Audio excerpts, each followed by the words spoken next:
Welcome to Excel with Mark, and what we're going to be looking at today is how we can make our data easily filterable by using slicers within Excel. And what a slicer is very similar to when we use a filter, but it just gives you the option to see the different options as you move along with stuff. So what we can start out by doing then is just with your data, you want to make sure that it's all formatted in a sense that everything's clean, everything's workable, and it's really easy to put into a table so that when you put stuff in there, you know, it's got everything that it needs to do. So all your names are in there, all your tags and stuff like that. And once we get to this point, what we can do is we're just going to put an insert, and we can either click on table there, or if you know already the shortcut key for this, we can press Control and T. So we can see that this is going to bring up this create table for us, and we know that the table has headers, so we can click OK at this point. And with this, what you can do is you can go up here and we can change some of the format, and if you wanted to do or make it look a little bit different for your table. But for what we're doing here, it's absolutely fine, so I'm not going to mess about with that too much within this part here. Once we've done this, then what we can do is on the table design here, so if you click within your table anyway, you're going to get this table design that will appear up here, and we can see that we have the insert slicer here. So we can insert a slicer, and what it's asking us for now is where we have our headers, we can see that the names of the headers come up here, and we can click onto whatever we want to filter by. So we don't really want to be filtered by names, but we want to know the rating tag for this one, and we can move that along there, and we can see that we get these options now of all the different rating tags that come up within this.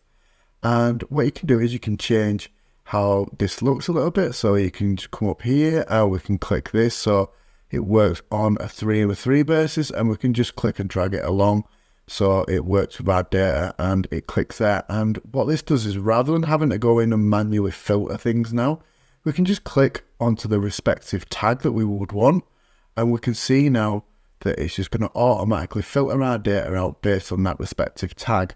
So we can then clear all the filters, and again it'll bring all the data back if we wanted to see everything, or again we can just select multiple ones by holding the control, and we can see now that we're going to get two different types of tags. Or if you want to do 3 or even 4, then we can do it like so.